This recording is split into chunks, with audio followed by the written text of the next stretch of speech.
Ladies and gentlemen, welcome back to the main room or our plenary session. We hope that you enjoy this morning technical session. Now we have arrived to our noon's agenda. We will have two keynote speech.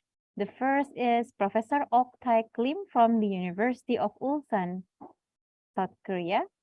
And since he has unexpected conflicting commitments, his presentations will be a recorded video. So for his session, we unfortunately will not have a Q&A. You ask question or want to contact him, you can find his contact and contact him directly. And for the second keynote speech is Professor Osman Turan from the University of Strathclyde, Scotland. And for Professor Osman, we expect him to be with us, so we will have a Q&A session with him.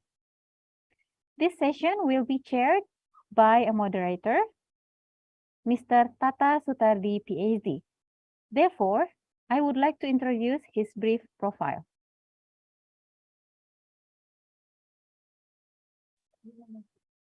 But before I start, I would like to confirm if audience can hear my voice clearly.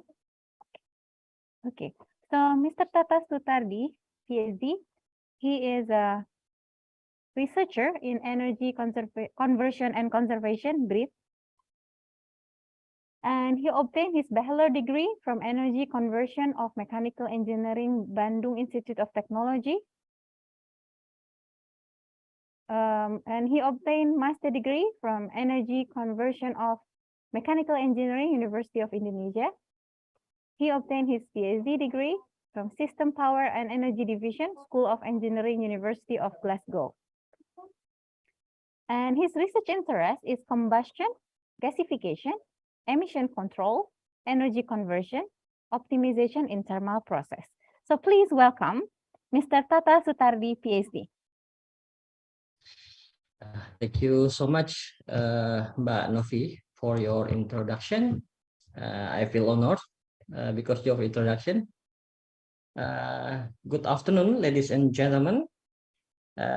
Today, in this afternoon session, we will have two speakers will present their very important invention, regarding to their research. And the first session, as Ms. Novi introduced, Professor Lim Ok Taek from Ulsan University will come through his presentation, will introduce the progress of development in EV electric vehicle. Before we start his presentation, as aforementioned by Ms. Novi, unfortunately, Professor Lim will not be able with us today, but he already prepared his presentation through a video, and this video already received by the committee. And as also mentioned by Ms. Novi, if you have any further question regarding to his presentation, perhaps you can put your question through a note, and the committee will try to connect your question to him. All right, we will start soon his presentation. But before the presentation begin, I would like to introduce Professor Lim Ok Taek to you. Professor Lim has background education, bachelor and master degree in mechanical engineering, Chonam National University. His doctoral in mechanical engineering as well, he achieved from Keio University in 2006. He has a lot of experiences, such as become senior researcher at NTSEL Japan, also vice chairman of IEV, HEV 2012 until now. Also active in Alternative Korea of ISO TC 28 from 2012 to now. He has research interest in fuel, engine systems, and battery. He also has some awards, some achievements, as you see. He got his Best Paper Presentation Award in ICAT 2018. Also, he got Best Paper Award in ICME 2017. And also Korean Society of Mechanical Engineers Excellent Award in 2017. I'm pretty sure that you will not be quite patient to hear his presentation. And now I let you to have his presentation. The committee, please start his video to us.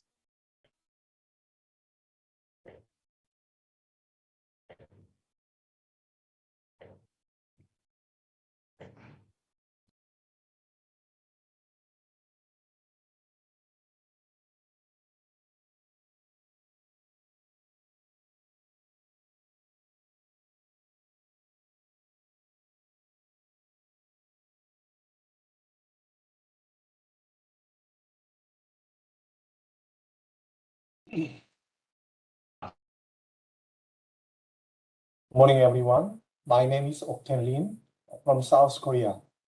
It is an honor to make a presentation in the ICSEEA 2022. Before my presentation, I hoped to repair your country by recently earthquake attack.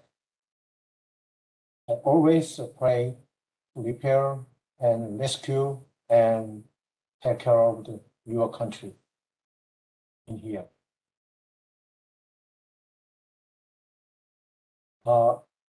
This is my presentation. The title is The State of Art on the xEV Technology, especially the EVI in the IEA making the TCP.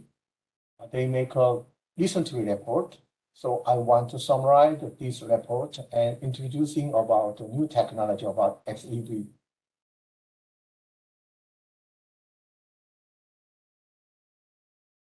Before my presentation, I'd like to introduce my laboratory. My lab name is Next Generation Fuel and Smart Powertrain.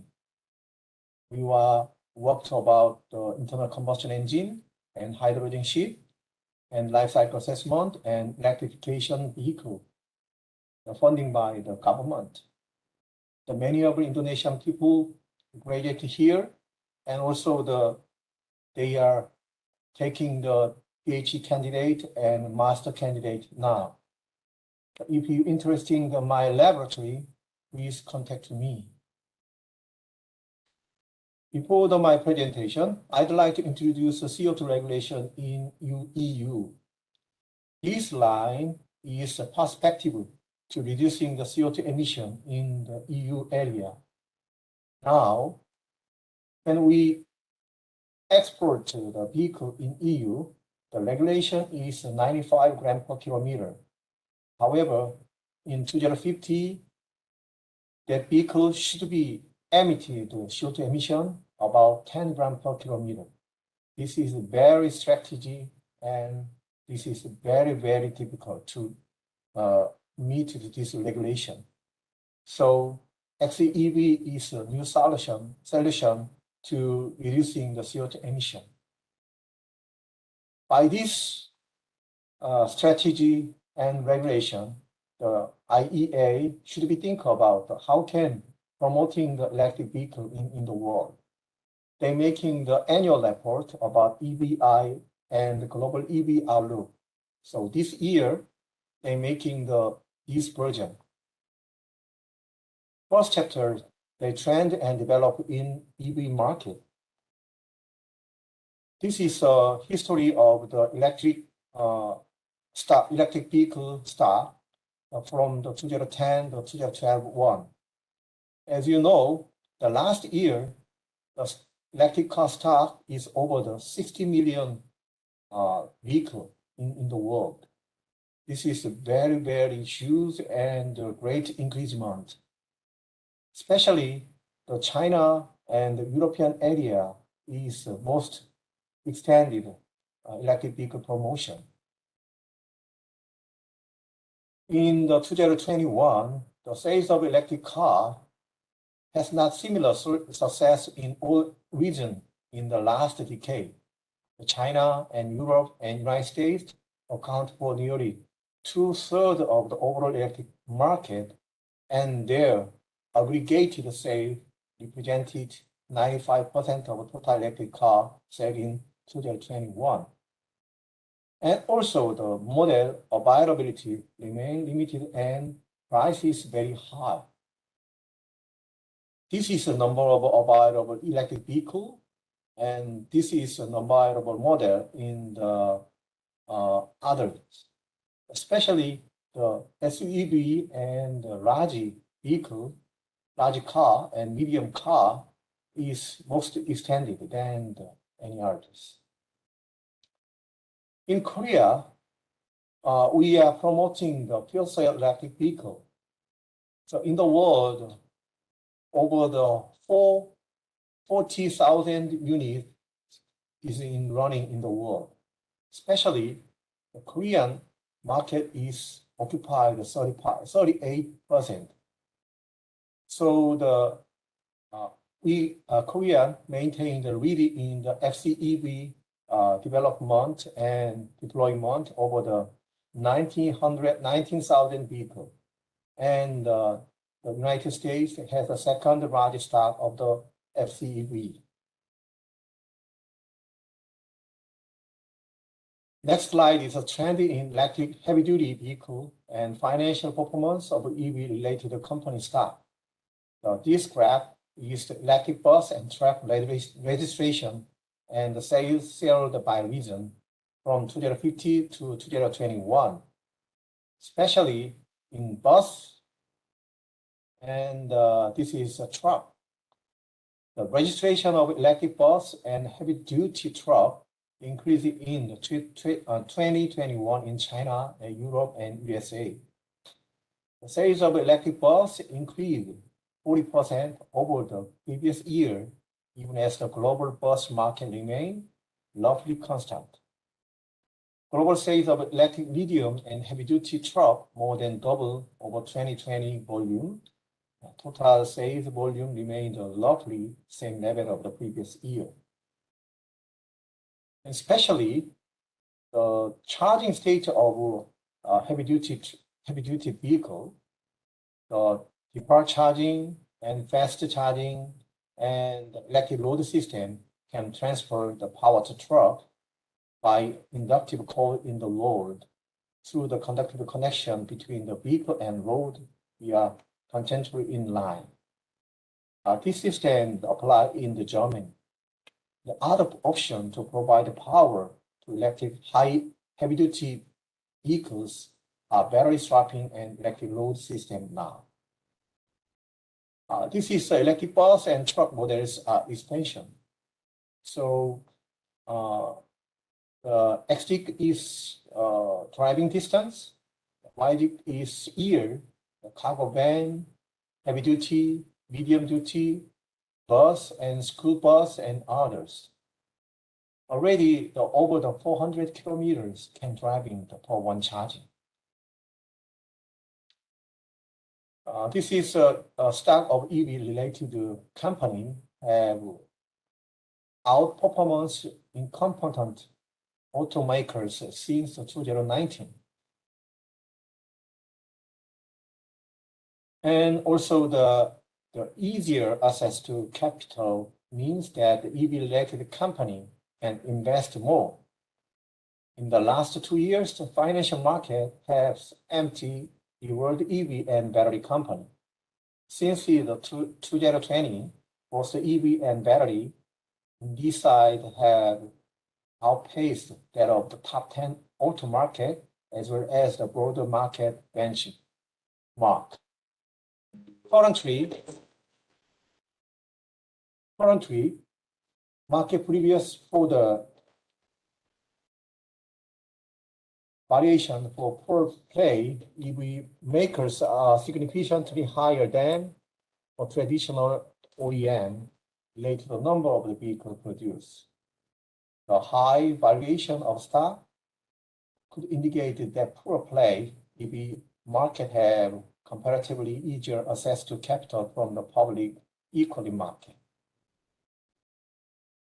This is the EV index, the battery index, and top 10 automatic index like this one. This is a charging infrastructure in the world. Left side is a fast charging stop, the right side is slow charging stop like this one. In case of the fast charging, is about 600,000 units already installed in the world. And in slowly charging is over the 112,000 units already. And this is of electric light-duty vehicle for charging variable significantly by country. Left side is a charging point for the EV. The right side is a charging for battery electric vehicle. Especially, the low value is very good. In Korea, as a #1 value of the EV per charging point. This is a charging point for EV and throttle for electric light-duty vehicle in 2021. The Alternative Fuel Data Center lists about 50,000 EV charging stations currently occupied in USA. In highway or the backbone of the national road network like this one. Next chapter is the policy to promoting the EV development. Recently, EV charging policy in selected country. In Thailand, 12,000 fast charging stations and 150,000 electric motor battery swapping station by 2030.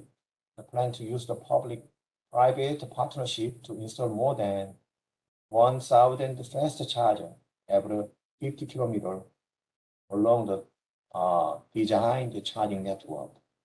And United Kingdom and USA has a more investigated infrastructure like this one.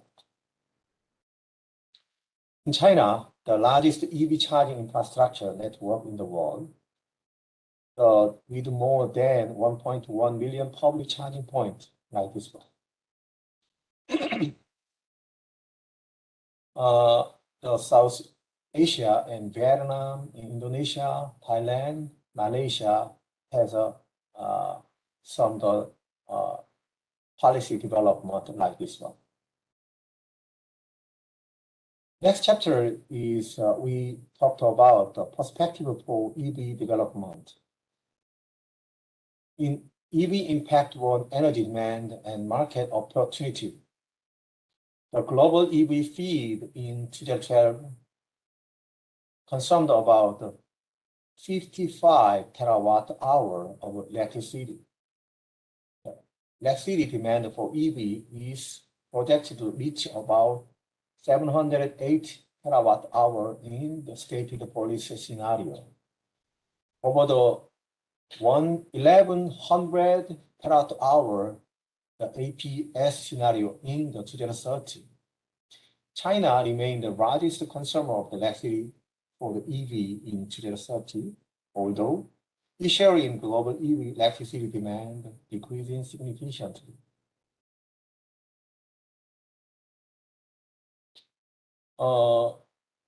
Today, electric sales to charging EVs are valued over almost USA 8.5 billion per year, while public charging taking the reminder of global sales. However, in the SPS scenario, the electric charging market is USD 135 billion US dollar a year by 2030, reaching almost 190 billion US dollar. The European is said to be the largest market in mandatory terms. China follows suit as it is even larger. Projected fleet has accessed a cheaper electricity. There are two broad categories of charger. One is a private charger. Another one is a public accessible charger, like this one. By the demand of the charger type in scenario 2021 until the 2030, in the private charger, with about 65% of energy demand in both scenarios, 330 terawatt hour in SPS and 500 terawatt hour in the APS scenario by 2030. This is explained about charger stock and capacity by type and scenario. In the bus, depot charger increased from the 65,000 unit today, and when we apply the SPS scenario, that will be 600,000 unit in 2030.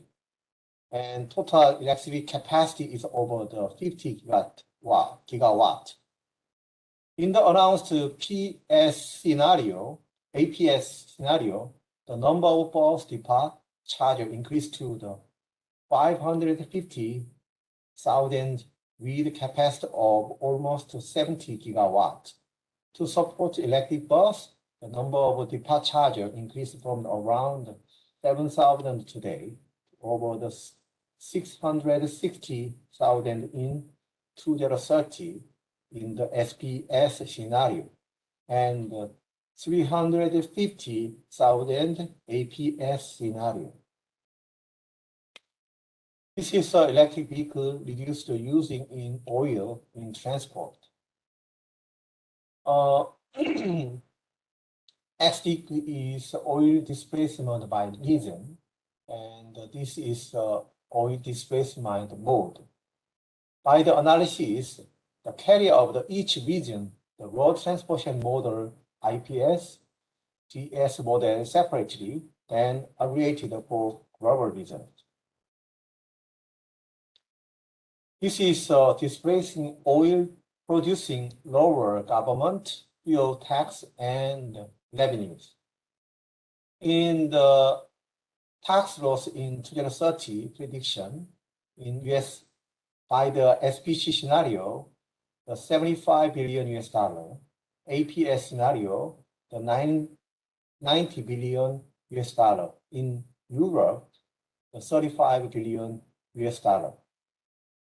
And the suggestion solution for tax loss apply the higher tax for carbon incentive fuel with distance-based charging. And road tax or distance-based charging applied to the EV also. This is implication of EV for oil demand and GHG emission. EV used to lead to the net reduction of global house gas emission today and tomorrow by the well-to-heat analysis, including those from the fuel production and vehicle use, but not vehicle manufacturing. The positive emissions are from the global EV fleet, especially battery electric vehicle and the plug-in hybrid electric vehicle, and electric production and transmission and distribution. Negative emissions are those that have been emitted by equivalent ICE vehicle fleet, including gasoline and diesel and natural gas, like this one. Next slide, I'd like to talk about the EV battery and supply chain. This is talked about the battery demand for EV doubled in 2021. this graph of the battery demand by demand from 2050 to 2021. In 2050, the total demand is under the 50 gigawatt hour. However, now is 350 gigawatt hour now. So it means automotive lithium battery demand like this one. In China, the battery demand 200 gigawatt hour. However, USA is in 2020, that is double by the 2020. Europe is demand is about 70% more than before. So it means sufficient battery factory is the capacity we need. In the nickel-based battery chemistry remained dominated. Cathode chemistry, the battery performance and battery demand, pre-catalyst, lithium nickel, manganese cobalt, oxide, the NMC family, and lithium nickel cobalt aluminum oxide, NCA, and lithium iron phosphorate, LFP. The higher lithium content, more complex, and control the production process. And LPS, it means lower cost, stable chemistry, lower risk, and longer chemistry, like longer life cycle. A significant battery metal price increase in 2021. The blue line, light blue line is lithium, and the dark blue line is cobalt, and the green line is nickel, and yellow spot is battery. The battery manufacturing price is reducing from the 2050 now in here about 20% than before. However, in case of nickel is about 5 times than before, and cobalt and nickel also the 2 or 3 times than before. Lithium demand almost doubled since the 2017 to 80 kiloton in the 2021. Lithium is also used in the production of ceramic, brass, and lubricant. The batteries are now the dominant driver of demand for lithium. Lithium supply availability is irreplaceable, so no commercial alternative battery. So natrium ion battery is another next generation battery. So this is making battery for EV requires several strategies. This is a EV battery supply chain by the mining, raw material processing, cell component producing, battery packing, and EV production, recycling or reusing now. By this one, the share of the total of top 3 companies at each stage of EV battery supply chain in 2021. This is lithium and nickel and the cathode, anode, and battery production, EV production, like this one. China domained the entire downstream EV battery supply chain, like this one. In Canada, China, and European, India, Japan, Korea, United States, and Asia at the same situation. And battery demand surged in all regions driven by the battery electric vehicle. And all elements of EV battery supply chain expand significantly to meet productive demand like this one. So the lithium is the most critical metal for EV as it has no commercial available substitute at the scale. Therefore, is experienced the fast demand growth of the battery metal, practically all of the increasing in the demand for lithium to 2030 is protected to come from the EV battery in both scenarios. And also the battery chemistry are involved in responsible to tight supply. By the different scenario, they have a demand like this one. The most significant change is major substitution from the high nickel cathode chemistry to LFP. The nickel is reduced almost 2 times compared with the 2021, and LFP having a slightly lower than lithium intensity per kilowatt-hour than the higher nickel chemistry. So it's much larger employment, also reducing lithium demand. Introduction to natrium Na-ion by the 2030 by the only chemistry that does not contain the lithium. That is a potential in the longer term.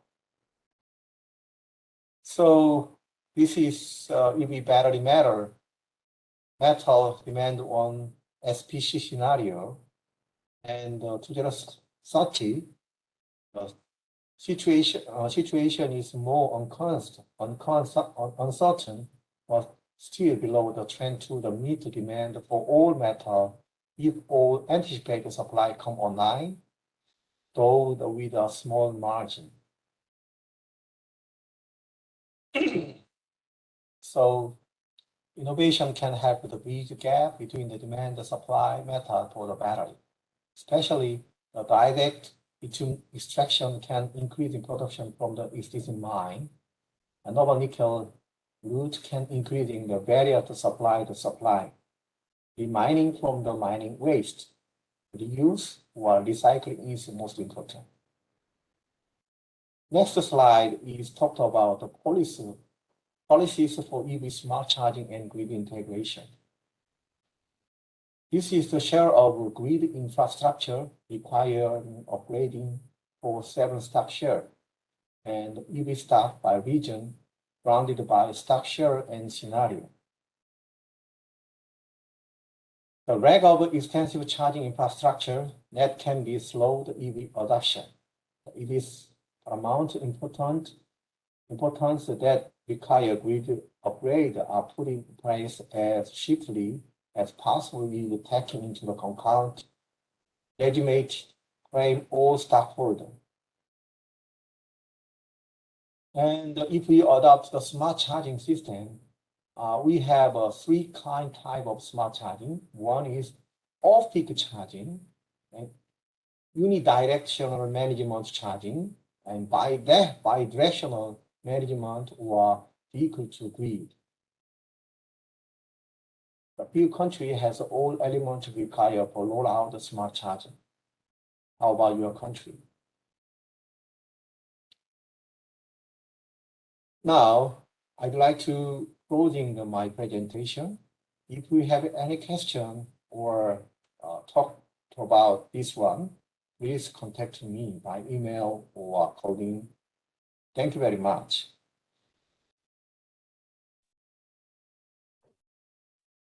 Ladies and gentlemen, thank you so much for presentation, Professor Lim. It is very interesting and full of information and insight as well for us. And we really appreciate for his contribution to this conference. And for sure, let us give applause to him. And as our appreciation, we would like to give Professor Lim a certificate, and I please to okay, this is a certificate for Professor Ok-Taek Lim for his contribution in this conference. All right, thank you so much. Dear gentlemen, the next session we will come into the speech from Professor Osman Turan, and I would like to make sure if the Professor Osman Turan already here. Yes, I am. Very early. Good morning, Professor Turan. Good morning. Good morning. It's okay. It's 6:30. Not bad. 6:30. I spent 4 years in Glasgow, Professor Turan, because I was from Glasgow University. Okay. So knowing you rise my memory back to Glasgow, Professor Turan. Okay, ladies and gentlemen. Okay, please. Okay. I think the weather there now become chilly, isn't it? It's already. It is chilly, rainy. As usual, nothing changed. Steady. Oh, nothing changed. Yeah. I remember the weather in Glasgow is same all the years. All right, ladies and gentlemen, I will introduce Professor Osman Turan before he present his matter to us. Professor Osman Turan is professor in marine design and the director of the Marine Human Factors Center in University of Strathclyde, Glasgow, UK. His expertise in safe and energy efficient marine design and operation, including maritime human factors. He has a lot of experiences, especially in become a leader of the design of an energy saving device with fins. And then he also become the international scientific advisor to the Norwegian national project, Smart Maritime Project, since 2015. And also he has expertise. He also expert advisor in green shipping. And green shipping is our topics today. So it is fit if this matter will be presented by the expert of this issue. Professor Turan, you have time in total 45 minutes. Maybe you. Recording in progress. Okay.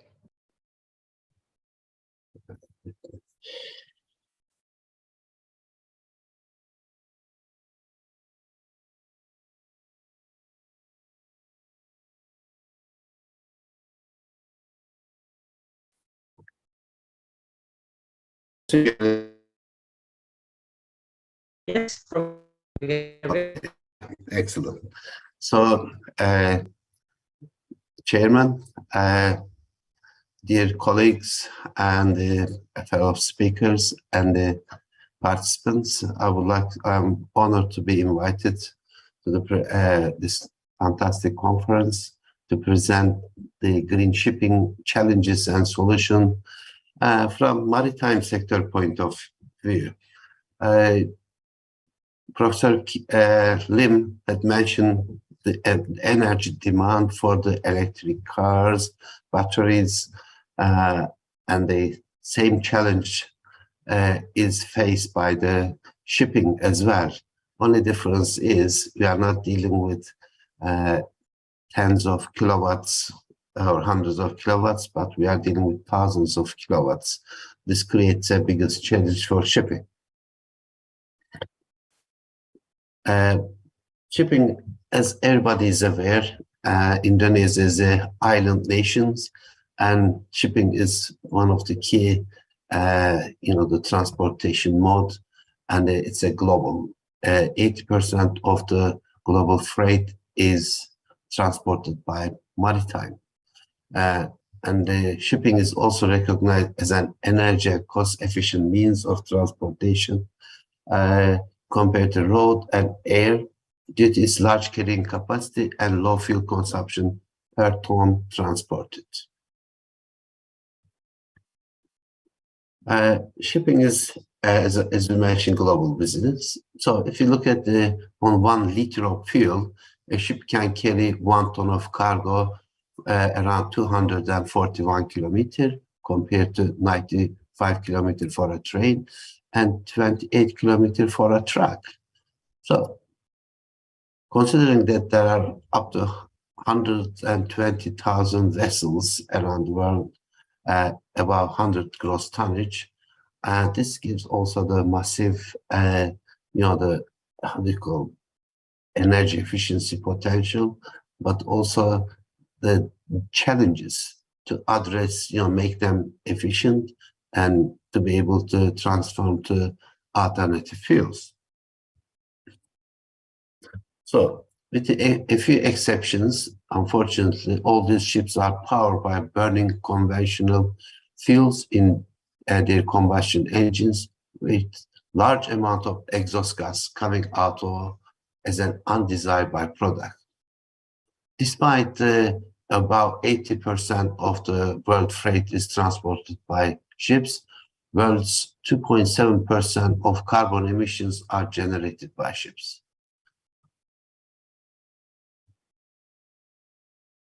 So if you look at the world shipping map, we are able to see all these green, reds areas, and we can see Europe is, the center. Then we can see the east coast of China and the east and west coast of Northern America. We are able to see a lot of density. And as a result, carbon dioxides, which has the only climate effects, while carbon monoxide, sulfur oxides, nitrogen oxides, methane, and particulate matters, including black carbon, have both climate and environmental impacts on human health and nature. And if shipping doesn't take any measures, then while the rest of the transport industries are becoming very energy efficient, the 2.7% will become a significant proportion in the world's carbon dioxide production.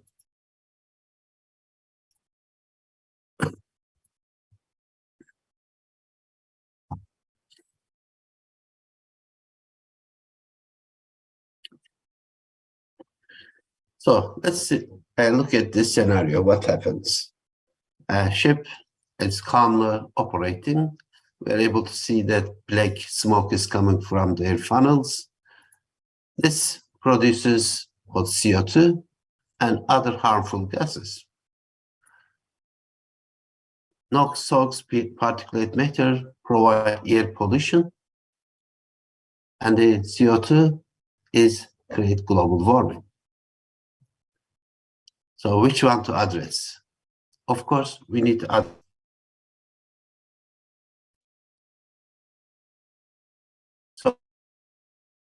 air pollution, which has impact on local human health, food chain, agricultural, forestry, water quality, is really affecting daily life. If there is a rain, it can come down. Sea pollution, heavy metals, pollutant, particles, chemicals, we are able to see this. It's not just only from the air, but also some of the, if you release chemicals and the heavy metals into water, then you end up not just in the air, but also in the water, affecting our food chain, everything. Global warming, it creates the impact that climate change, temperature rise, intense heat waves, sea level rise, coastal flooding, more regular destructive hurricanes, destruction of forest landscapes, drought, damage the ecosystem, and food supplies, of course. On the other hand, we have anti-fouling paints, sludge, grey water, oil waste that sometimes pump into sea. It generates a problem with the completely damaged marine ecosystem. So if you don't take action, world becomes an unsuitable place to live for human, animals, and plants. And we have nowhere else to go. And of course, let's not forget the pollution by ships at ports are also part of the problems that we cannot ignore. And this is another the point that we need to look at the shipping, green shipping, in the whole chain, not just when they are sailing at sea. What does the World Maritime Community does? And since 2009, they've been producing a number of the measures. International Maritime Organization, IMO, as working committees have been developing a number of measures to prevent the pollutions, including air pollution, global greenhouse gas emission strategies, water ballast systems, recycling, and also energy efficiency design index. And then recently we have energy efficiency index for existing ships, including carbon intensity index. So future, we are seeing heavy fuel oil ban in Arctic, and what we are seeing later on forthcoming, and there are a number of other measures that coming in the maritime sea. But does this really help to a degree? But without addressing these issues in a technologically, operationally, and policy-wise, it becomes very difficult to address everything. On the sulfur emission regulation, the global picture that we have, now we have special areas that we are able to see 0.5 limit in China national waters. Then we are able to see 0.1 emission controls in Europe and the east and west coast of Northern America. And this is reflected, is a picture that we have shown about the global shipping routes. Density is also reflected on these measures that are taken by the local as well as the international regulatory bodies. And this changes, big change in 2020, which is the 0.5% globally, and we are expecting, this remains in global, but as restricted areas, we are able to see, the 0.1 and 0.1% will remain. So when we look at the global sulfur limit and fuel, switching the fuel, marine gas oil, marine diesel oil, and they switch to heavy fuel oils, which is scrubbers, and also LNG. So we are seeing in recently more than 4,000 vessels a year are equipped with the scrubbers, which eliminates the global sulfur emissions. And of course, installing scrubbers is not easy task, and also depending on the type of vessels, some measures we can to see that some of the regulations are working. So there is also the NOx, nitrogen oxide emissions, and we are able to see, the developments on that, and also this also, helps the human health, and also we are able to see in Europe and the generic tier everywhere, but also the Baltic Sea and the North Sea have also special rules. But when we look at the greenhouse gas regulatory framework that International Maritime Organization is addressing, what we are seeing that from the 2013 Energy Efficiency Design Index was introduced, and it was only valid for new vessels. Then there was the operational practices but this was not really very effective. So what we have is from 1st of January 2023, design requirements for existing ships for the once in a lifetime will be implemented. Existing ships will be subject to the regulations.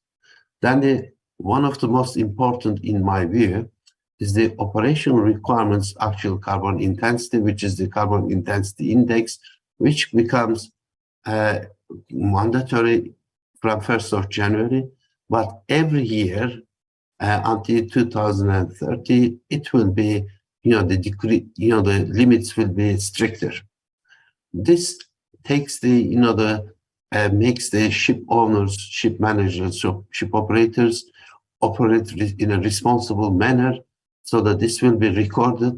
And if they are not able to really comply with the carbon intensity index standards, they have to really reduce their engine powers, or make their ships more efficient. This includes operations, improve in terms of the design, but also in terms of the way that crew manages the vessel. So you become an energy saving, the culture that we are shipping is trying to regulate.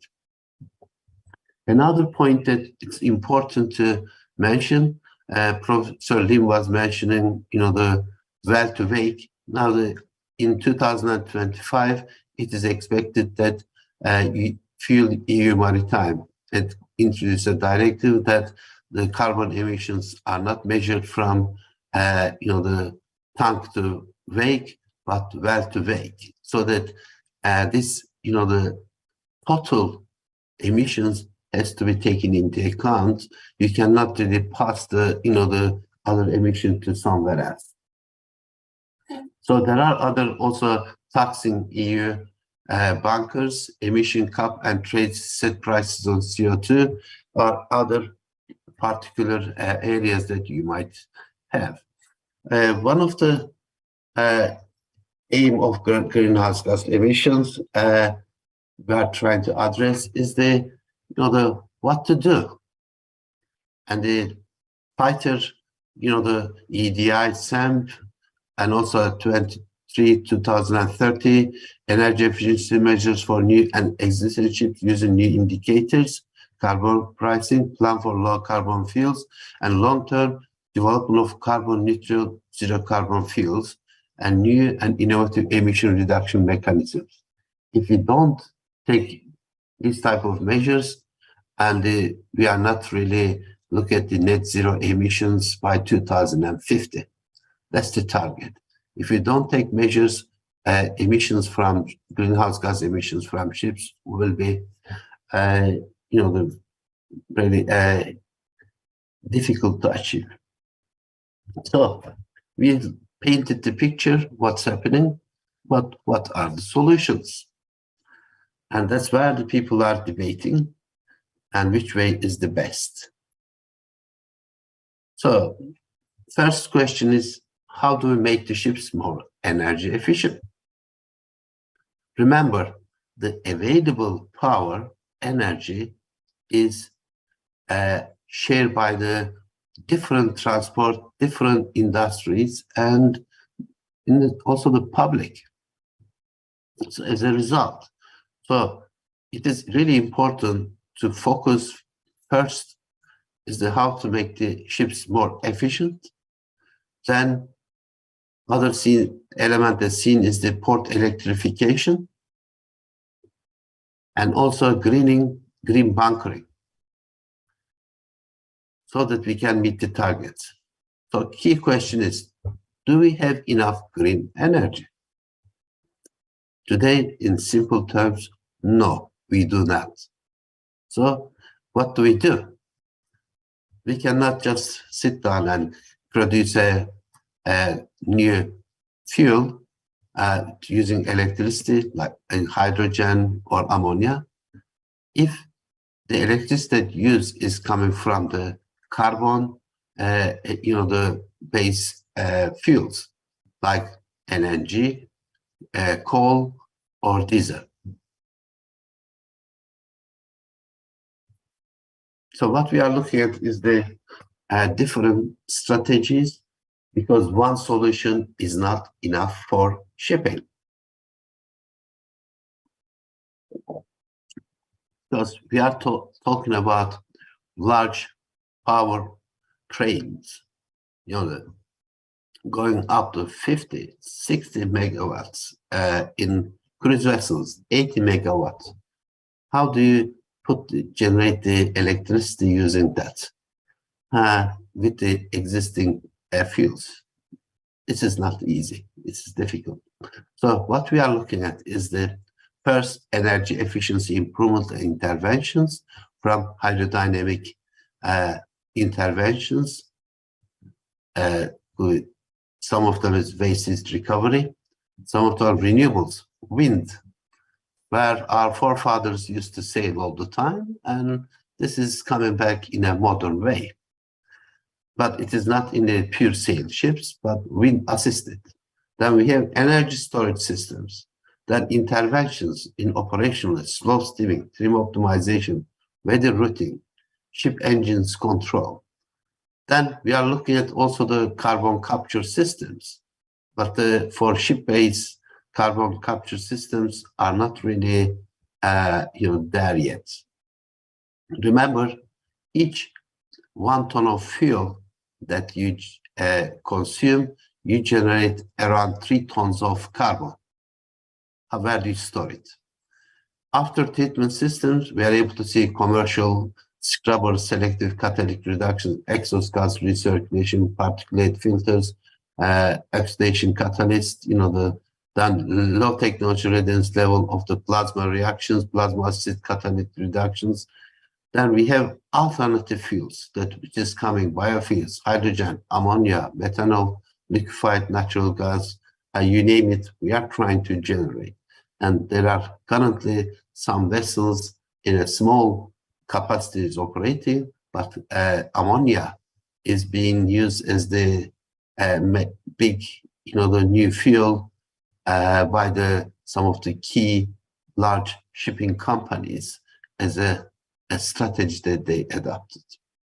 So when we look at all this, if we manage to put everything together, then we have a chance of doing something right.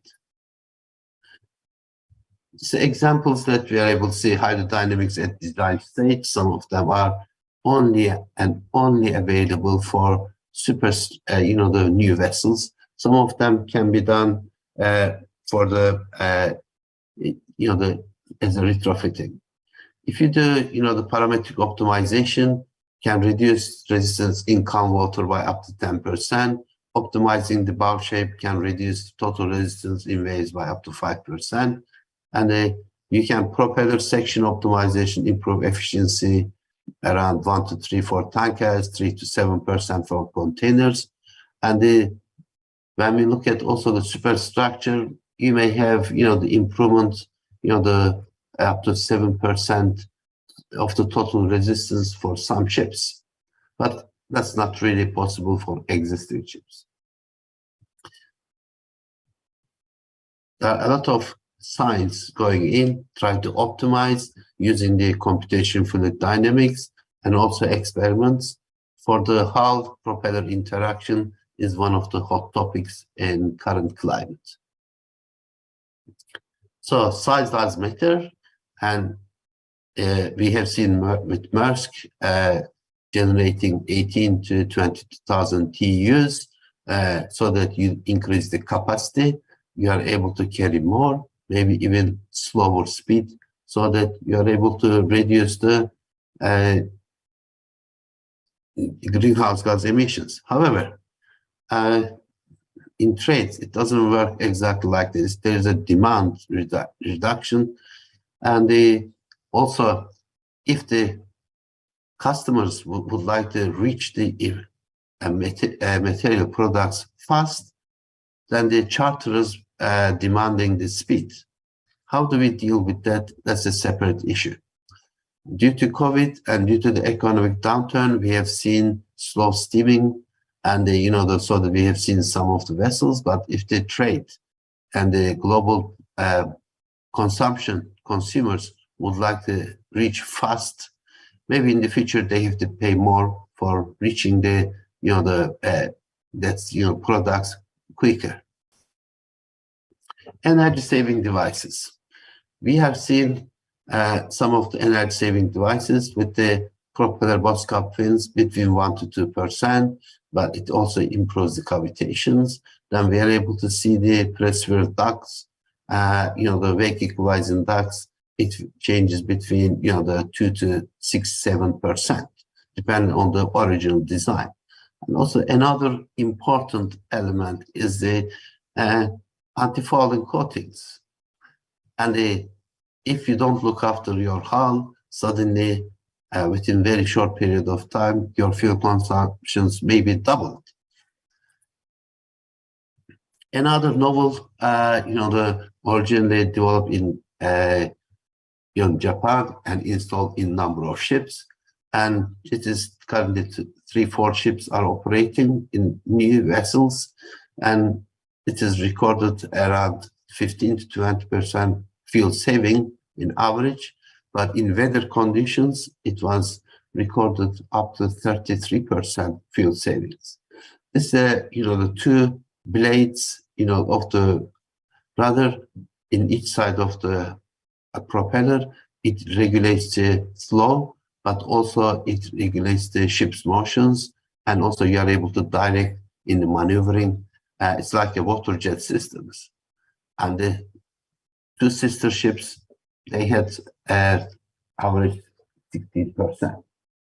So currently, part of a the Gators project that we are coordinating in Europe is installing the first of gate rudders as a retrofitting the existing ships. We will report the outcomes in due course. We mentioned hull paint. Depending on which paint you choose, around between 2 to 8% fuel consumptions can be achieved. And there are high-performing paints, but you need to really be careful which paint you choose depending on your operating type of vessels and type of operations that you conduct. But as I mentioned, fouling of ships, you can see 10% fouling, 15% fouling, but we are able to see, the up to 40, 50% fouling. And due to the new type of foulings, we are trying to perform. But if you have a heavy calculus fouling, up to 80% of extra power you may require to deliver the required power and speed. This is really important to know. So other element, why retrofit ships? To increase cargo capacity, to increase fuel efficiency, and change the operation trade. Sometimes, if speed reduces, you may have a different bulbous valve required because of the valve weights that you generate are changing. Environmental compliance is another point. This is our design in 2008,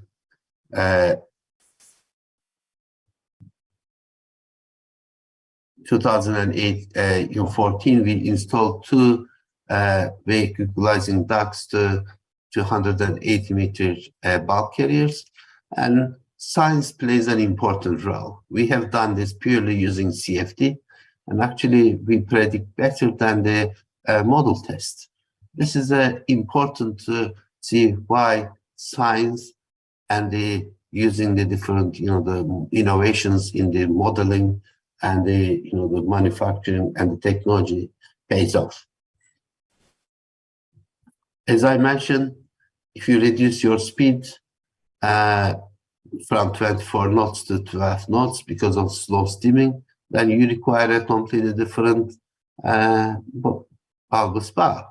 And of course, this was changed, and unfortunately, company has not really, dumped them, recycled them. They kept them as in storage because if higher speeds are required, then they are able to really reinstall the original bulbous valves to make sure that they get the maximum efficiency.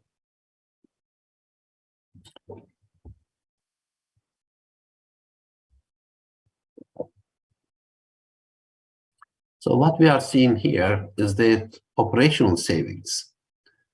Slow steaming, voyage optimization, choosing the right route based on the weather, wind, as well as the distance, and trim optimization. These are all, the very practical, useful, the approaches that with voyage optimization, it is proven that up to 10% of fuel consumptions you can reduce.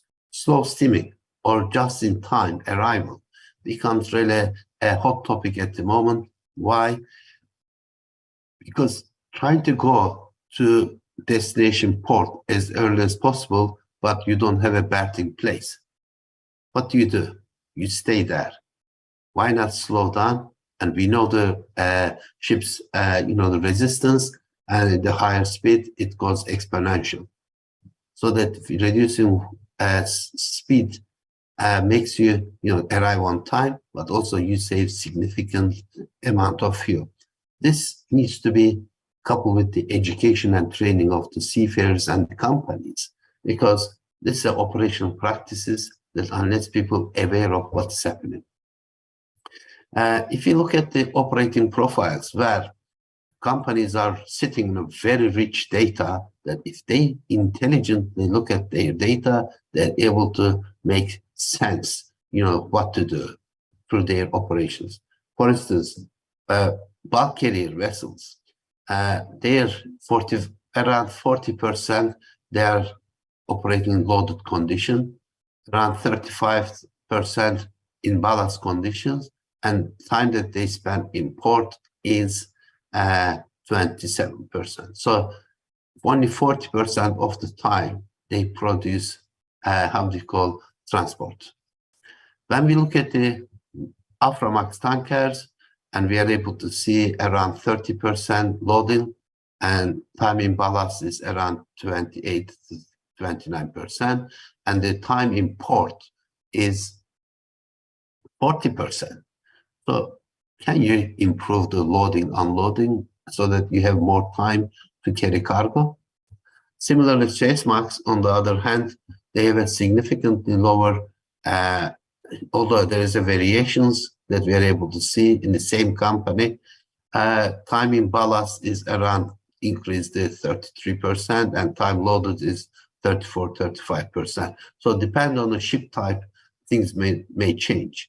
But we may need to look at the loading, unloading operations as part of the energy saving, but also the greenhouse gas emission reductions.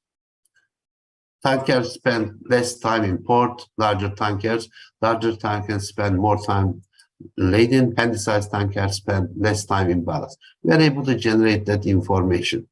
So if you look at the speed distributions, Aframax tanker is able to do 16.5 knots, but maximum they operate mainly around 11 to 13, the knots. So can you reflect this in the design?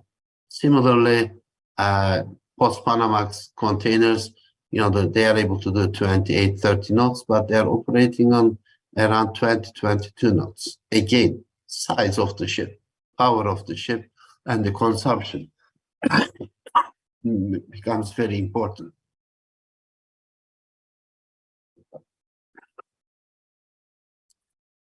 As a good example, if you look at, as an example, 8,600 TEU container, this is the power, propulsion power, and the speed. We can see that at 25 knots, they can operate 90% power, and 23.5 knots, 70% power. So with the 20% power reduction, 6% reduction in speed, does it make sense? Can we organize our operations and time of arrival so that you gain the saving? If you look at the influence of speed on cost, we can see the cost of sales, cargo-related expenses, voyage cost, daily running costs, shoreside capital costs. We are able to see that voyage costs are really the biggest one. If you look at the optimum speed, this is interesting. If you are able to see that, if charter rates for a Suezmax tanker. If the daily rate is $5,000 per day, speed of 10 knots gives you the lowest, how do you call, fuel consumptions. Or the cost charter rates is the cheapest charter rates. If it's at 10,000, again 10 knots. But if it is 40,000 a day, that charter rates you charge, we are able to see that 14 knots becomes the better, because you are able to do more rounds and you still save, you make more money out of it. These are important points to understand, and with this, you are able to really generate a lot on the operational savings. Wind-assisted ships, we are able to get between 5 to 20% savings, and we know that Maersk, now they sold the vessel, Maersk Pelican, they save 8% after 1 year of operation with the 2 flattened rotors. So we are about to see more of these, and also Sky Sails. This type of systems save up to average 7%, but operationally it was not very practical. We are seeing this in the longer routes. Wind-assisted propulsion concepts, again, we are able to see this. We will see more of these. What about ports? Now in Europe and in UK, ports are seen as a catalyst for shipping industry's zero carbon transition.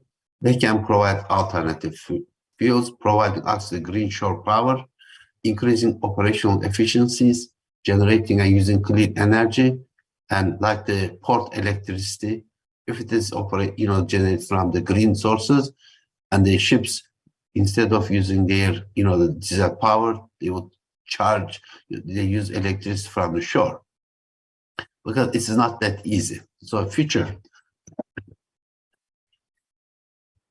hydrogen has an energy density of 39 kilowatt hours, but for 1 kilogram of hydrogen requires 8 liters of water and 60 kilowatt per kilogram of kilowatt hours to generate hydrogen. Sorry. So if we are generating the electricity that we use to produce hydrogen from the green sources, it's good. At least, although we generate more green electricity, produce hydrogen, but we are able to store and use it as a fuel for the large power requirements of ships. But if the hydrogen production is coming from electricity, that coal, LNG, then that's no good.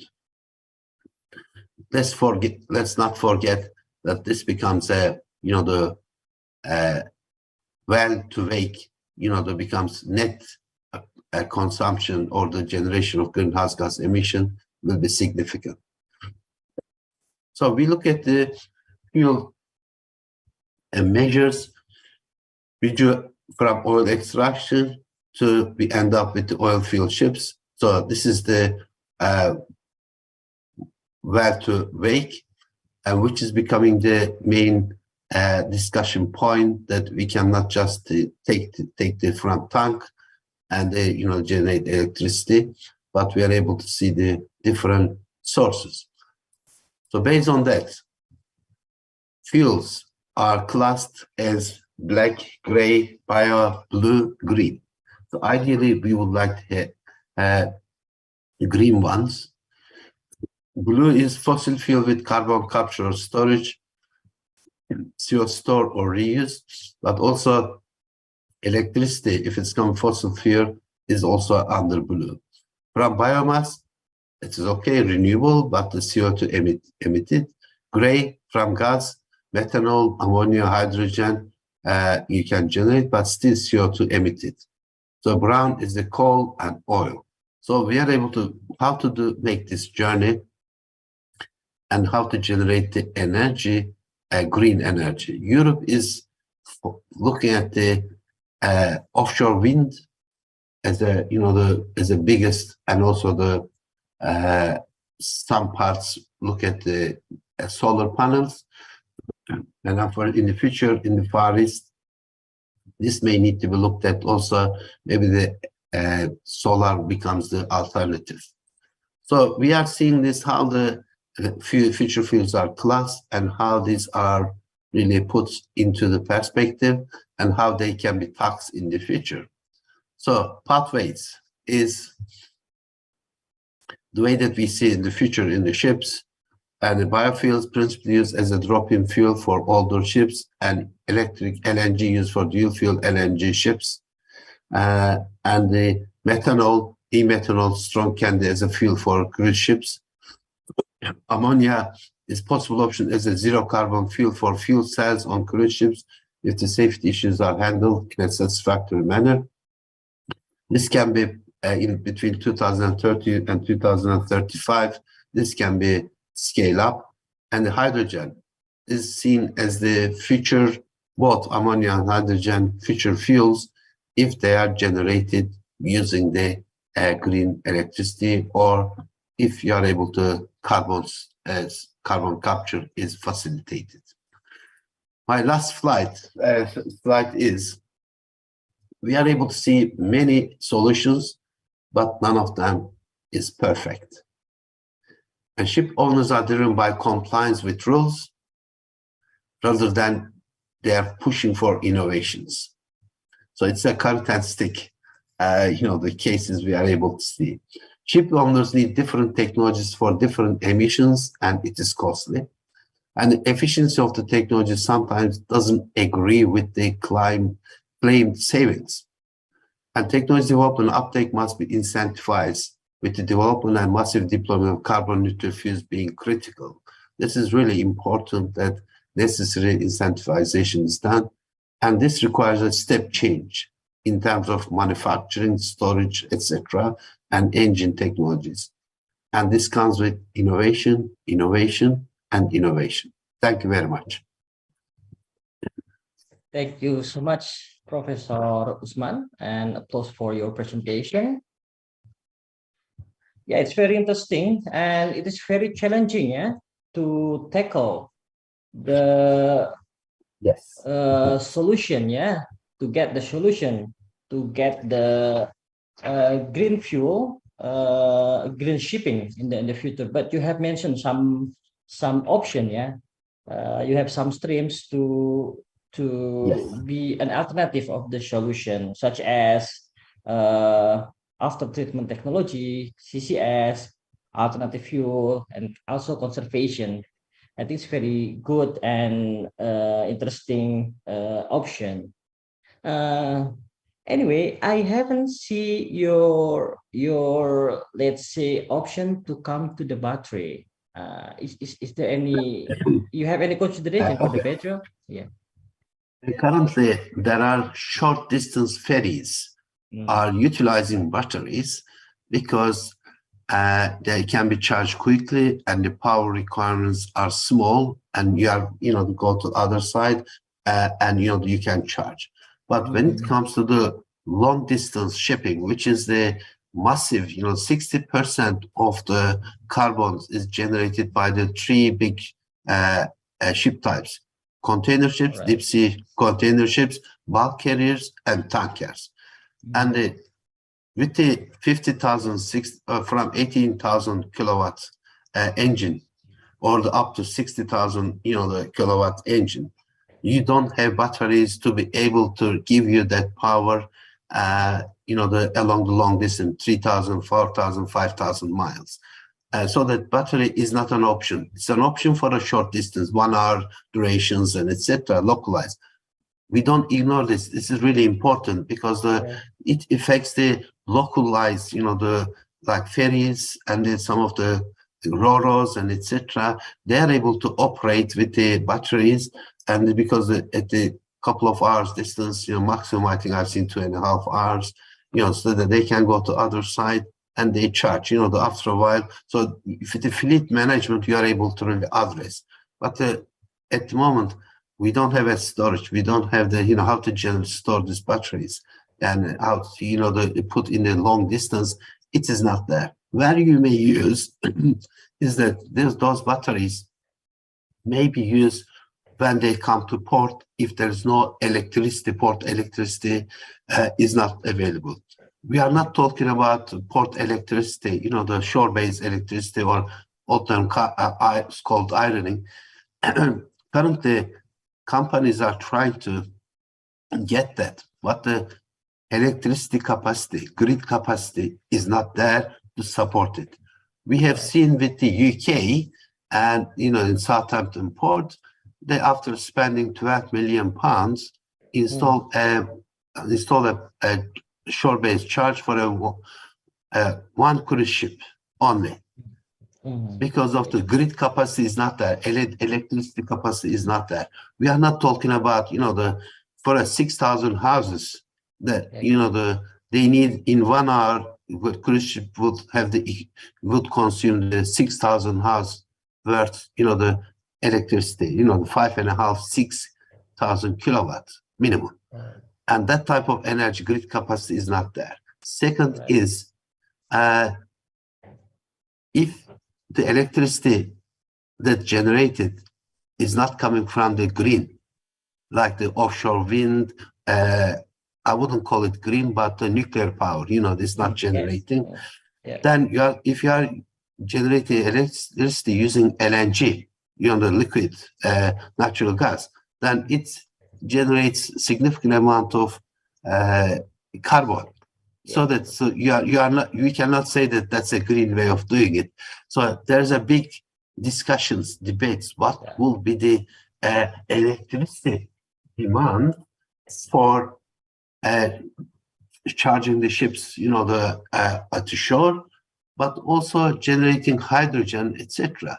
Remember, we are an industry only for the, looking from our point of view, but the aviation will go for that clean fuel.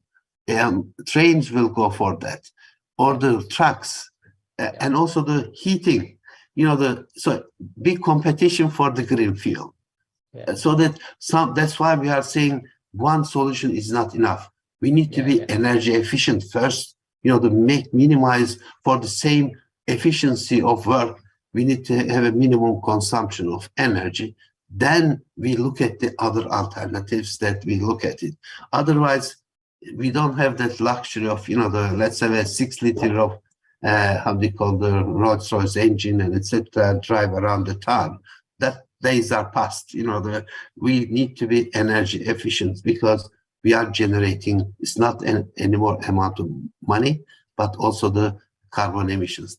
I think if International Maritime Organization doesn't bring the characteristic rules and incentivization, this time what we are seeing is the local United States or the European Union starts introducing their own directives in their localized region, and it creates a double, how they call the dual carriageway, doesn't help anybody.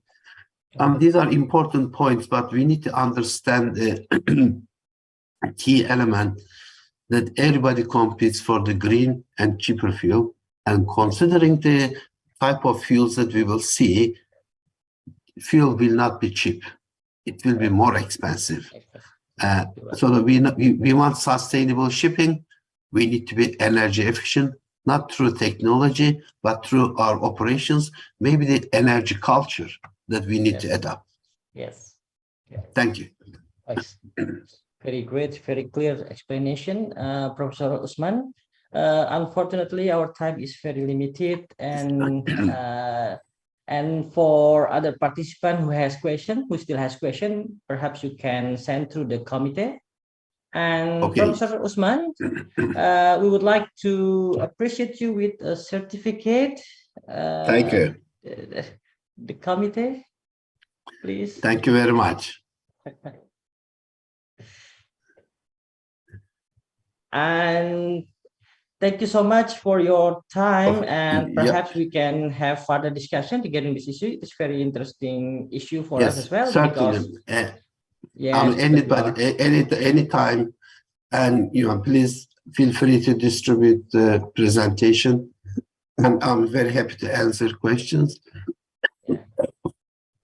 I hope next time I'll be there in physically, because in a month ago I was in Jakarta. We made presentations. Okay. So in the future, I'm hoping that with BRIN, we are able to really integrate and we are able to visit your fantastic country. Thank you. Okay. Thank you so much, Professor Cheers. Osman, for your Okay. time. Okay. Cheers. Okay. Have a And fantastic conference. yeah, thank you so much for coming again. Okay. And Bye-bye. ladies and gentlemen, know the time and screen. I will put it back to Miss Novi. Please, Miss Novi, the screen is yours now. Thank you very much for a very informative session, Professor Osman Turan, for your presentation and for being with us in a very early morning from your side. Thank you very much. Yeah, we hope to Thank you. have a future collaboration with you again. Thank you so much. Okay. Thank you. And certainly, thank you very much also to Mr. Tata Sutardi, PhD, for sharing this session. Ladies and gentlemen, please give a big round of applause for both of them. Thank you. Thank you. Okay, so before we continue to the next session, we would like to have a group photo together. Professor Osman already have a video on, Mr. Tata also. So we would like to invite for the participants to also show your video using the virtual background if possible, because we would like to take some screenshots. Committee, please. Okay, we have more than 100 participants this afternoon, and we have several pages. Please wait a minute and give your best smile, everyone. Okay, we have 2 more pages. Okay, one last. Okay. Okay, that's all. Thank you very much for the keynote session. One more time, please give a big round of applause for everyone. Thank you. Honorable guests and participants, we have completed the keynote session and we will continue to the last technical session. We will have 3 separate rooms. The first is Sustainable Transportation A. The second is Implementation System and Technology. The third is New and Renewable Energy A. We were scheduled to have a break between the 2 afternoon sessions. However, since we are already behind the schedule, we may resume or continue to the second session directly so that we can use the time more efficiently. Please remember to come back to the main session when the technical session is completed. We expect to finish technical session by 17:40 at maximum. So see you again and please enjoy the technical session.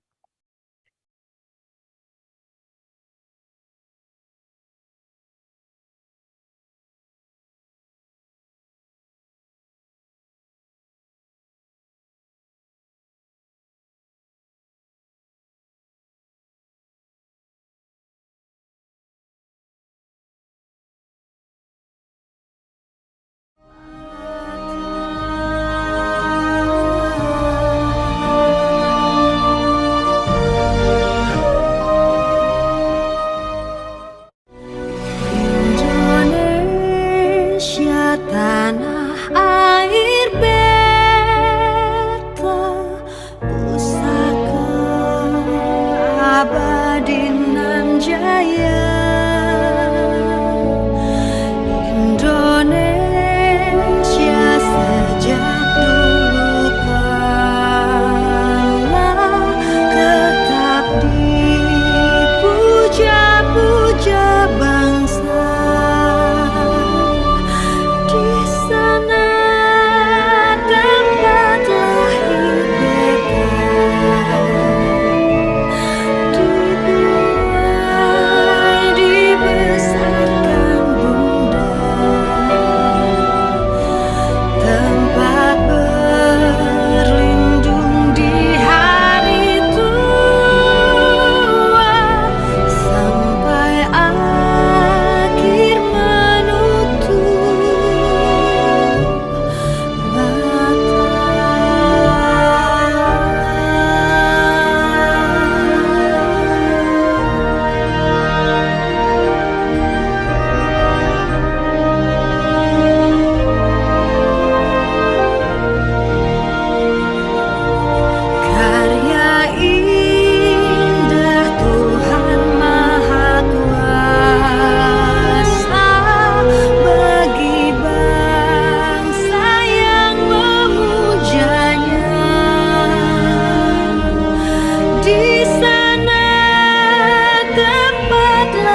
tanah air beta pusaka abadi nan jaya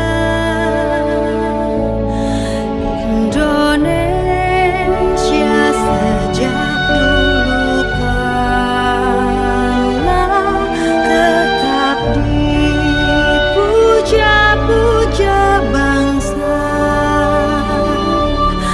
di sana tempat lahir beta dibuai dibesarkan bunda tempat berlindung di hari tua sampai akhir menutup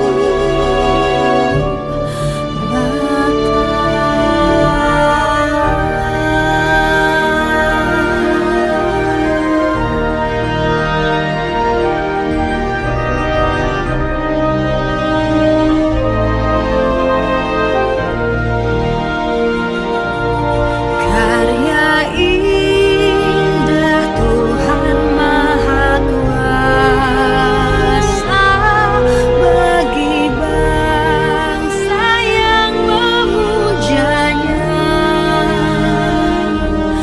di sana tempat lahir beta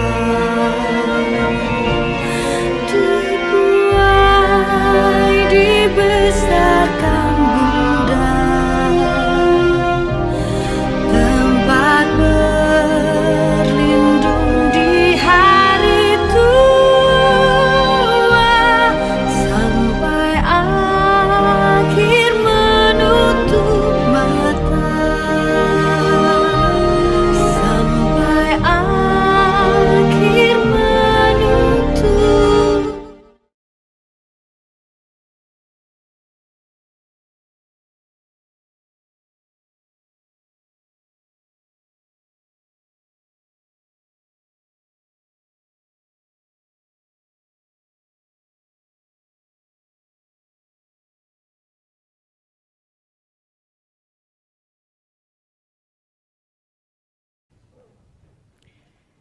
Honorable guests and participants, as the organizer, the chairman of ICS EEA 2022 would like to share with you the report and update regarding the conference. Please welcome Dr. Sri Jangkung Sumbogo Murti.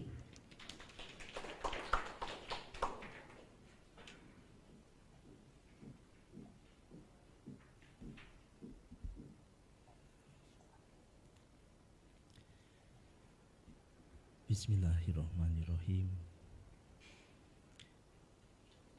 The Excellency Chairman of Research Organizations for Energy and Manufacture, National Research and Innovation Agency, Dr. Hasnan Abimanyu, Head of Research Center for Process and Manufacturing Industry Technology, Dr.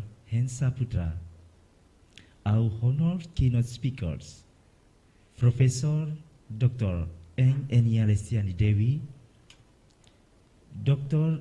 Amin Suhadi, Professor Muhammad Aziz from the University of Tokyo, Japan, Professor Usman Turan from the University of Stockholm, United Kingdom, distinguished ladies and gentlemen, Assalamualaikum warahmatullahi wabarakatuh. Selamat pagi, good morning, peace be upon you. Praise and gratitude we pray to the presence of Allah Subhanahu wa Ta'ala Recording stopped. for the abundance of Rahman and guidance so that we can gather here to take part in the international conference. Recording in progress. On behalf of the organizing committee, it is my honor to welcome you to the 10th International Conference on Sustainable Energy Engineering and Application 2022, which is organized by Research Organization of Energy and Manufacture, the National Research and Innovation Agency. The objective of the conference is to serve as the conference points between experts in the academia, research center, and industry to present their up-to-date research and works in areas sustainable energy to emerge tremendous benefits for meeting global sustainable needs. The event will be an ideal platform among the participants to interchange novel concepts and latest discoveries around the globe, providing groundwork for future linkage between research and business relations. ICSEEA 2022, with the main theme is energy transitions toward net zero emission and sustainable transportations, which is very relevant to the current hot issue about climate change, growing population, and limited fossil fuel resources. ICSEEA 2022 is attended by the government representative, industrial company, international researchers, scientists, and practitioners interested in new and renewable energy, sustainable transportation, instrumentation and technology, and related topics. This conference will be held hybrid, offline and online, from 22nd to 23rd November 2022. ICSEEA 2022 received almost 250 papers from 8 countries around the world, such as United Kingdom, Oman, Singapore, Malaysia, Japan, Vietnam, and Indonesia. Taking this opportunity, I would like to convey my sincere thanks and appreciations to all participants in the ICSEEA 2022 and organizing committee for their contribution and hard work in making this conference success. Finally, we hope this conference can provide an interesting program and serve as an excellent forum for innovative and technical discussion.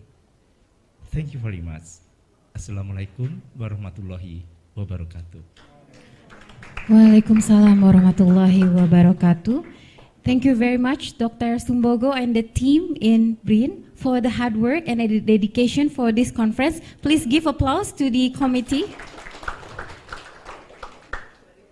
Ladies and gentlemen, as the host of ICSEEA, the head of Research Organization for Energy and Manufacture also would like to greet you all and to open this conference officially. Please welcome Dr. Hasnan Abimanyu.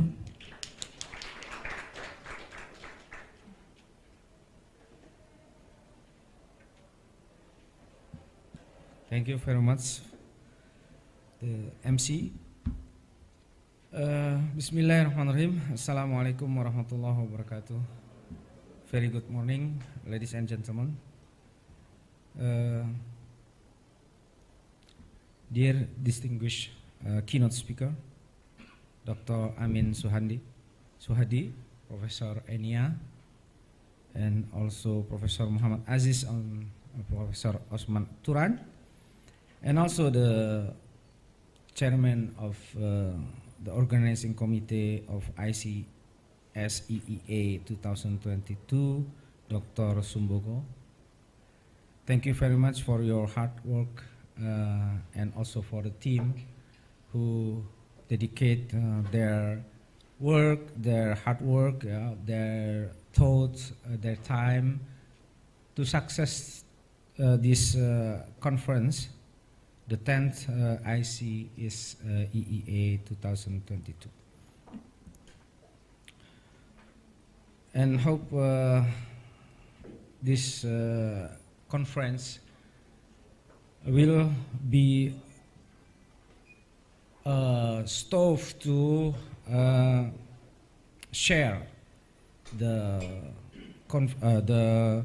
experiences and also the knowledge each other, and also to make collaboration each other from between the scientists and also of the businessmen and so on. Ladies and gentlemen, Indonesia is committed to achieving emission reduction in accordance to the Paris Agreement, which is by 2030 a decrease of 29% with its own efforts, or 41% with international assistance. And also Indonesia has targeted a net zero emission in 2060. To be able to achieve this target, various actions and plans and collective efforts from all stakeholders are needed in the provision of primary energy from new and renewable energy.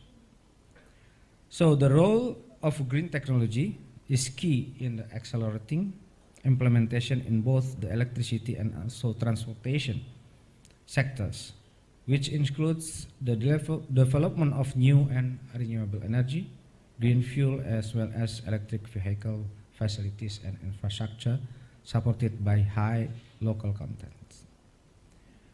So one of our focuses, research focuses, is hydrogen. So the hydrogen is a new energy, is expected to be able to act as fuel for power generation and transportation. So the current power generation will also apply co-firing, coal combustion technology with biomass and also hydrogen. So green fuel strategic research in the for researchers to contribute to saving the earth. And also carbon capture technology for the use of environmentally friendly fossil fuels and carbon storage technology within the CCS framework. So the biomass technology innovation from POME that has been developed by BRIN in collaboration with the PTPN5 is a pilot in the roadmap for biogas utilization in the future, which can be developed into CNG, methanol, or others. And the use of DME and electricity for household energy sources has also received attention for further development. Distinguished guests and ladies and gentlemen, so I hope this conference can be a media for such sharing for research result in the energy and transportation sectors. And by saying Bismillahirrahmanirrahim, I open this international conference officially open. Bismillahirrahmanirrahim. Thank you very much. Assalamualaikum warahmatullahi wabarakatuh. Waalaikumsalam warahmatullahi wabarakatuh. Thank you very much, Dr. Hasnan, for giving us some insights about sustainable energy. To continue our next keynote speaker, I want to invite Professor Dr. Enia Listiani Dewi. She is the Professor Research for Fuel Cell and Hydrogen Technology, National Research and Innovations Agency, BRIN. She also the President of Indonesia Fuel Cells and Hydrogen Energy, graduate PhD from Waseda in Japan, Advanced Research Institute for Science and Engineering, and master degree from Waseda University, from the same university in Japan, and PhD from Waseda University in Japan. Some awards for her, such as General Electric Inspiring Woman in STEM 2019 and BG Habibie Technology Awards in 2018. And there are 72 icons of the awards in Indonesia.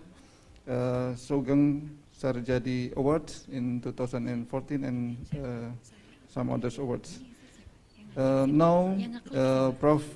Enia will present about the renewable energy strategic research to continue to carbon neutral target through the hydrogen economy and its development. Okay, the time for presentations the same as previous, about 30 minutes for presentations and 10 minutes for question and answer. Now, please, Prof. Enia.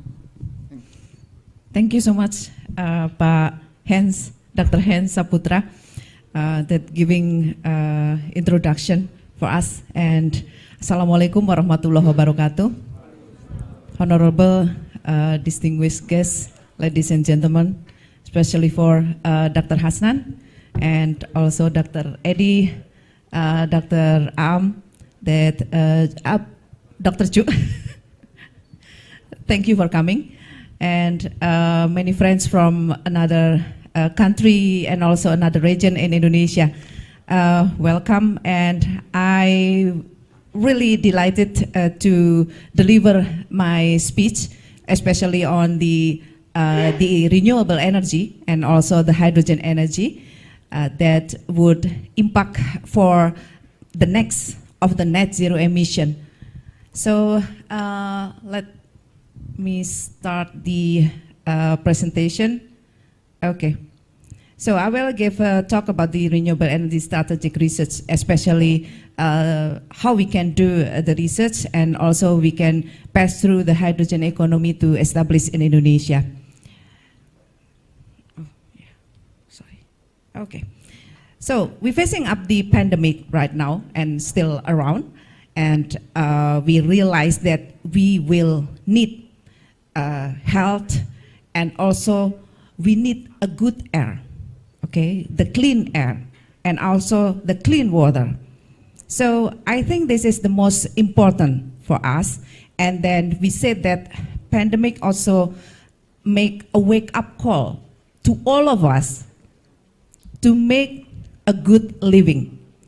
So what can we do right now in this moment, in this event, and also in our surrounding here? If we use the energy, we still have many of the coal power plant, many of the energy that using the carbon.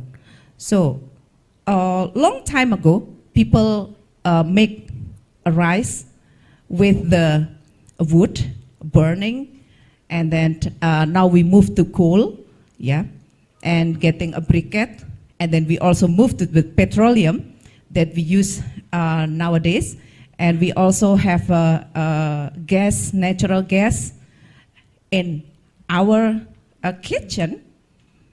And do you realize that all of this all of these cases contain carbon? So what is the next? The next is we must go to the free carbon society, that we will use the hydrogen. So especially in this talk, I will share you about the hydrogen movement in the world and Indonesia. I met the famous professor Ibrahim Dincer in this year when we talk in the Turkey. We have the World Hydrogen Energy Conference, and then he told us that the COVID-19 coronavirus make a wake-up call to anybody, and from his publication, he said that the COVID is the closing of carbon age, but opening the hydrogen age. So you can search also in this international publication of his opinion. And we are also realizing that CO2 emissions come up from the coal, oil, natural gas, and then we must go to here, the renewable energy contain that we can go to the nuclear, solar thermal, PV, wind, turbine, the hydro, and then the large scale of geothermal and also biomass. So we can produce the hydrogen from all of those renewable energy. Then in Indonesia,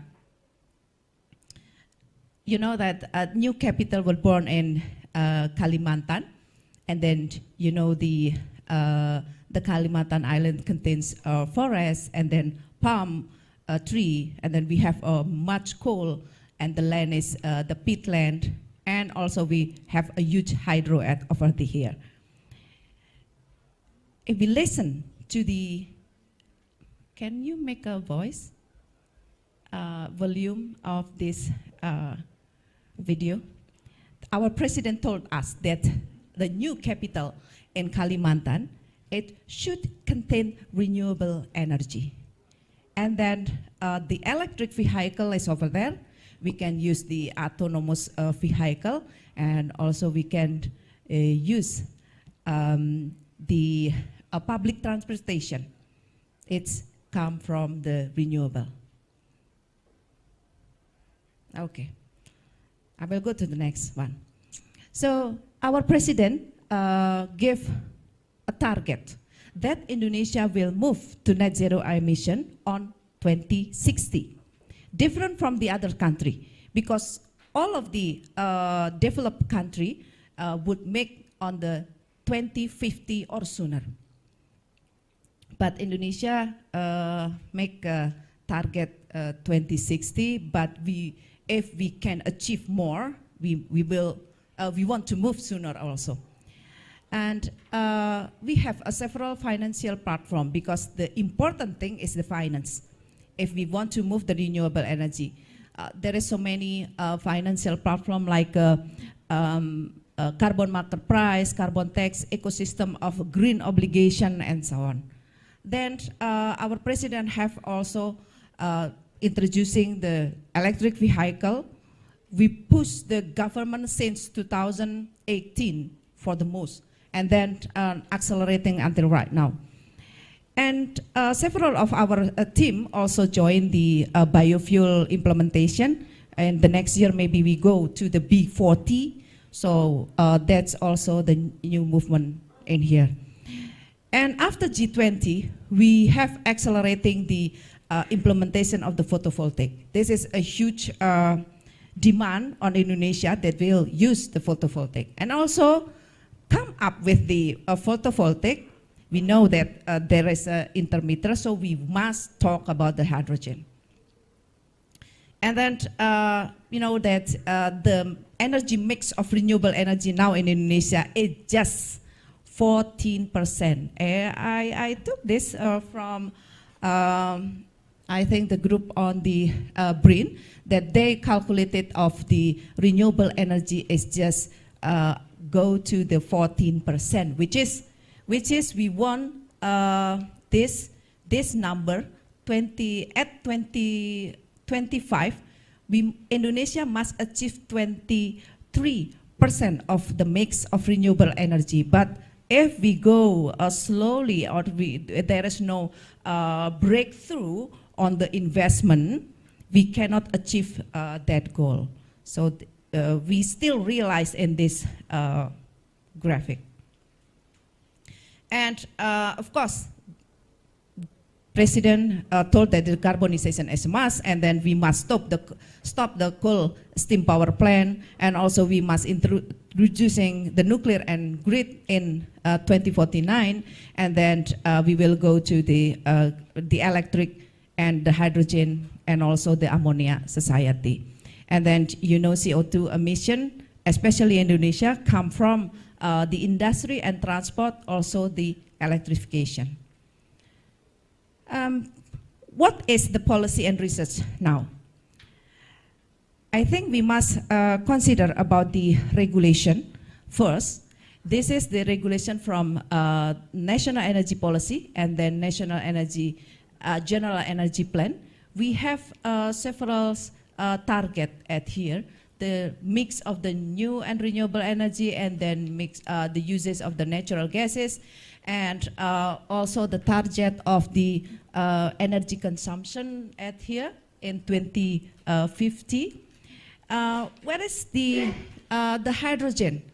The hydrogen utilization strategy is mentioned in the regulation, but at here, I think you cannot see that, right?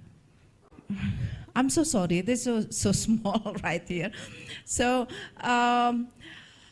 I think this, in this regulation, I just want to mention you that the hydrogen is already mentioned in the national regulation, but just only contain the transportation, which is nowadays we must use the hydrogen, more cleaner hydrogen in the industrial sector. So, and this is the new net zero plan of Indonesia. And you can see that the nuclear power plant is right here. It starts from around 2050. And then the next one is photovoltaic. This is a big demand of the photovoltaic in Indonesia. This is a big target also from the government that 300, now it's 421 gigawatt would be implemented in Indonesia. I don't know. Would be the cover, would be covering the sea or not only the land, I think, yeah. So we accelerating the rooftop of photovoltaic and so on. And you can see the next one, the next biggest one is the hydrogen demand. So we can see that the hydrogen would be 52 gigawatt in the 2060. And the next one is the battery energy storage system. And then the next one would be the hydro. And then the fifth one is the bioenergy. Where is geothermal? I'm also asking that. Because the geothermal only reached 18 gigawatt. Indonesia have a ring of fire. So I think BRIN must talk to the policy that we must accelerate the geothermal also. Okay. So this is the hydrogen utilization especially. You can see that the hydrogen utilization start from here, 2030. Why 2030? Because the prediction of the solar panel price would be down, and then we can go small time as go increase, and then we can achieve 52 gigawatt in 2060. So how much we need? This is the investment, that prediction that we will go, if we will go the utilization of the hydrogen here, we need the investment around 25 billion US dollar. So this is quite big, but I think the next movement is really good in Indonesia. Well, I share you the next. So what is the hydrogen demand in the world now? We can predict that the biggest utilization in the 2050, this is the world, not the Indonesia, yeah? Not yet the Indonesia. This is the world thing. That utilization of the transportation, it would be the biggest one. But this is the stationary and industrial uses of the hydrogen. You can see that we must prepare for this. So, and then what about the price? Everybody